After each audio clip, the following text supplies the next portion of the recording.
नमस्कार. मनीषा टेस्टी रेसिपीमध्ये तुमचे सर्वांचे मनापासून खूप खूप खूप स्वागत. आज आपण मुलांच्या आवडीचा मस्त कुसकुशीत कुरकुरीत आणि जास्त लेयर्सवाला चीज गार्लिक पराठा बनवणार आहोत. मुलं साधी पोळी किंवा पराठा खाण्यास कंटाळतात आणि मुलांना चीज फार आवडते.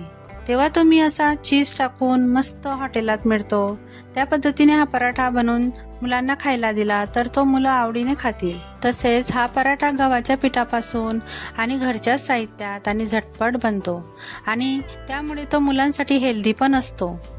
तुम्ही हा पराठा कशासोबतही खाऊ शकता. अगदी नुसता खाल्ला तरी छान लागतो. तेव्हा हा खुसखुशीत कुरकुरीत आणि जास्त लेयर्सवाला चीज पराठा बनवण्यासाठी ही रेसिपी तुम्ही शेवटपर्यंत पहा आणि आवडल्यास एक लाईक सबस्क्राईब नक्की करा. चला तर मग रेसिपीला सुरुवात करूया. सुरुवातीला इथं पराठा बनवण्यासाठी आपण कणिक मळून घेणार आहोत. तर इथं मी 2 वाट्या गव्हाचे पीठ घेतलेले आहे. तुम्ही गव्हाचे पीठ कमी जास्त प्रमाणात घेऊ शकता. इथं आपल्याला फक्त गव्हाचेच पीठ घ्यायचे आहे, तर मैदा वगैरे घ्यायचा नाहीये. आता त्यामध्ये चवीनुसार मीठ टाकून घ्यायचं आहे. नंतर त्यामध्ये मी 2 चमचे तेल टाकून घेणार आहे. तेल थंडच घेतलेलं आहे मी. आणि आता हे व्यवस्थित मिक्स करून घ्यायचं आहे. आपल्याला एकजीव वगैरे करायचं नाही, तर थोडंसं मिक्स करून घ्यायचं आहे. आता थोडं थोडं पाणी टाकत आपण हे पीठ मळून घेणार आहोत. तर इथं आपल्याला जास्त घट्टसर किंवा सैलसर कणिक मळायची नाहीये, तर साधारण आपण पोळ्यांना जशी कणिक मळतो त्याच पद्धतीने आपल्याला कणिक इथं मळून घ्यायची आहे. कणिक मळताना पाणी एकदम टाकायचं नाही, तर केव्हाही थोडं थोडं हातावर घेतच पाणी टाकत जायचं आणि कणिक मळत राहायची. तर इथं बघू शकता कणिक ही व्यवस्थित मळून झालेली आहे आणि तिला आता परत एक वेळा व्यवस्थित मी मळून घेणार आहे आणि सॉफ्ट करून घेणार आहे. आता त्यावर मी थोडंसं तेल टाकून घेणार आहे आणि परत ते वरतून असं लावून घेणार आहे, म्हणजे कणिक कडक पडत नाही. आणि आता त्यावर मी झाकण ठेवून एक 10 ते 15 मिनिटं असंच बाजूला ठेवून घेणार आहे. आता 10 ते 15 मिनिटांनंतर बघू शकता कणिक आपली व्यवस्थित सेट झालेली आहे आणि एकदम सॉफ्टही झालेली आहे. परत मी 1-2 मिनिटं अशी व्यवस्थित तिला मळून घेणार आहे आणि सॉफ्ट असा डो तयार करून घेणार आहे. तर बघा किती छान आपली कणिक ही तयार झालेली आहे. आता त्यातील एक गोळा मी तोडून घेतलेला आहे. आपण साधारण पोळ्या करतो तेवढ्याच साईजचा गोळा घेतलेला आहे. आता त्याला मी पीठ लावून घेणार आहे आणि एक पोळी लाटून घेणार आहे. आपण पोळी लाटताना तूप किंवा तेल लावतो तसं तूप किंवा तेल मी लावणार नाही इथं, तर फक्त पीठ लावून अशी साधी पोळी लाटून घेणार आहे. या पद्धतीने सर्व बाजूंनी व्यवस्थित लाटून घ्यायची आहे. जर मध्ये मध्ये अशी पोळी थोडी चिटकत असेल तर पीठ लावून घ्यायचं आहे आणि व्यवस्थित अशी पोळी लाटून घ्यायची आहे. तर इथं बघू शकता पोळी लाटून झालेली आहे आणि आता आपण त्यावर काही पदार्थ टाकून घेणार आहोत. तर साधारण 1 चमचा मी साजूक तूप घेतलेलं आहे. नंतर इथं थोडंसं मीठ टाकून घेतलेलं आहे आणि आता ते सर्व बाजूला असं पसरवून घ्यायचंय पोळीला. मीठ थोडंसंच टाकायचंय. आपण कणकेमध्ये मीठ टाकलेलं होतं त्यामुळे थोडंसंच टाकायचं आणि असं चारी बाजूंनी असं गोलाकारमध्ये व्यवस्थित ते पसरवून घ्यायचंय. आता आपण त्यावर काही अजून पदार्थ टाकून घेणार आहोत. तर इथं मी चिली फ्लेक्स टाकून घेते. तुम्ही ऑरेगॅनो किंवा अजून काही मसाले असतात तेही टाकून घेतले तरी चालेल, पण तुम्ही लहान मुलांना जर खायला देत असाल तर थोडं तिखट कमी टाकून घ्यायचंय. नंतर त्यावर मी हिरव्या मिरचीचे बारीक तुकडे करून घेतलेले होते ते टाकून घेतलेले. नंतर इथं 5-6 लसणाच्या पाकळ्या त्या किसून त्या टाकून घेतलेल्या आहेत. लसूण इथं आपल्याला भरपूर टाकायचं आहे. नंतर थोडीशी कोथिंबीर तेही टाकून घेतलेली आहे आणि व्यवस्थित हे सगळं साहित्य असं संपूर्ण पोळीवर असं पसरवून घ्यायचं आहे. सगळं व्यवस्थित असं पोळीवर लागलं पाहिजे. तुम्ही यावर अजून काही आवडीचे मसाले टाकू शकता. नंतर आता शेवटी आपण यावर चीज टाकून घेणार आहोत. तर इथं मी आपलं जे चीज क्यूब मिळतात तेच घेतलेलं आहे. तुम्ही इथं मोझरेला चीजही टाकून घेऊ शकता. आता व्यवस्थित हे किसून सगळीकडे टाकून घ्यायचंय, म्हणजे आपला पराठा खूप छान लागतो. आणि चीज असल्यामुळे मुलं आवडीने ते चीज पराठा खातात, म्हणून चीज हे भरपूर टाकायचं. आता सगळं साहित्य आपलं हे पोळीवर टाकून झालेलं आहे.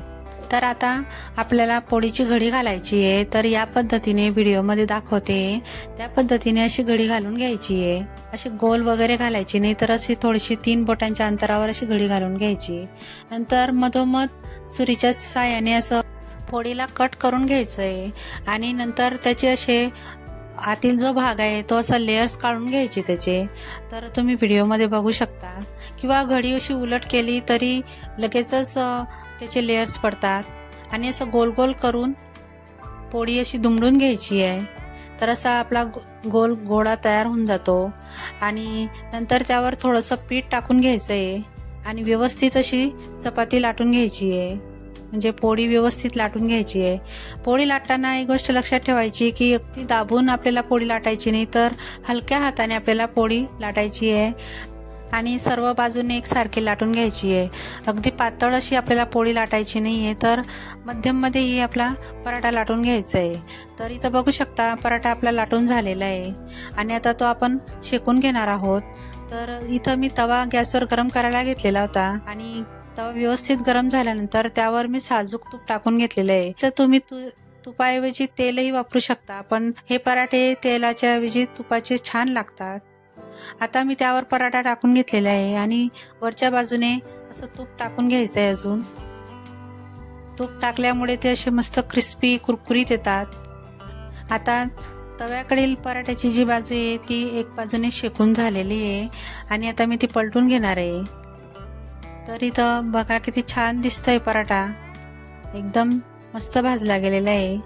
आता परत आपण तूप टाकून तव्याकडची जी बाजू आहे ती मस्त भाजून घेणार आहोत. तर असं थोडं थोडं चमच्याच्या साहाय्याने हे उलट पलट करत राहायचं, म्हणजे पराठा कुरकुरीत होतो, असं सॉफ्ट वगैरे पडत नाही. आता इथं एक गोष्ट लक्षात ठेवायची की आपण जेव्हा पराठा टाकतो तेव्हा गॅसची फ्लेम मोठीच ठेवायची आणि तवा चांगला कडक गरम करून घ्यायचा आहे. नंतर जेव्हा पराठा एक बाजूने शेकला जातो त्याच्यानंतर गॅसची फ्लेम मीडियम ते लोच ठेवायची.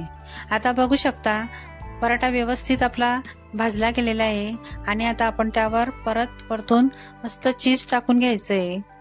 असं वरतून चीज बघितलं की मुलांना अगदी खावंसं वाटतं आणि ते एकच्या जागी 2 पराठे सहज खाऊन जातात. तर इथं बघू शकता मस्त असा पराठा आपला तयार झालेला आहे. आता याच पद्धतीने मी दुसरा पराठाही असाच शेकून घेणार आहे. तर इथं बघू शकता तवा एकदम गरम झालेला होता आणि त्यावर मी तूप टाकून घेतलेलं होतं. नंतर पराठा टाकल्यानंतर त्यावर अजून परत तूप टाकून घ्यायचं आणि असं चमच्याने व्यवस्थित ते सगळीकडे पसरवून घ्यायचं. व्यवस्थित बाजू शेकली गेल्यानंतर ती पलटून घ्यायची आणि परत वरच्या बाजूने तूप लावून घ्यायचंय पराठ्याला आणि अजून परत तव्यावरही थोडंसं सोडून द्यायचं, म्हणजे खालची बाजू ही व्यवस्थित भाजली जाते. आणि असं उलट पलट करत पराठा व्यवस्थित शेकून घ्यायचा. आता त्यावर परत मी चीज टाकून घेते आणि तो पराठा मी आता काढून घेणार आहे. तर तुम्ही बघू शकता एकदम क्रिस्पी असे आपले छान पराठे तयार झालेले आहेत. असे आपले कुरकुरीत गरमागरम पराठे मी एका प्लेटमध्ये सर्व करून घेतलेले आहे आणि त्यासोबत टोमॅटो केचपही सर्व करून घेतलेले आहे. तुम्ही हे पराठे टोमॅटो केचप सोबत किंवा भाजी सोबत किंवा लोणच्या सोबतही खाऊ शकतात किंवा नुसते खाल्ले तरी खूप छान टेस्टी लागतात.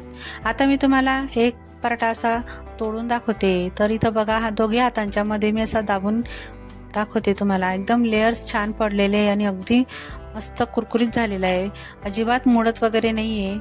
तर असा हा टेस्टी असा पराठा तुम्ही एक वेळा नक्की ट्राय करून बघा आणि मुलांना खायला दिला तर ते हॉटेलमध्ये मिळतो चीज पराठा तो विसरून जातील आणि तुम्हाला परत परत हा चीज पराठा बनवायला लावतील.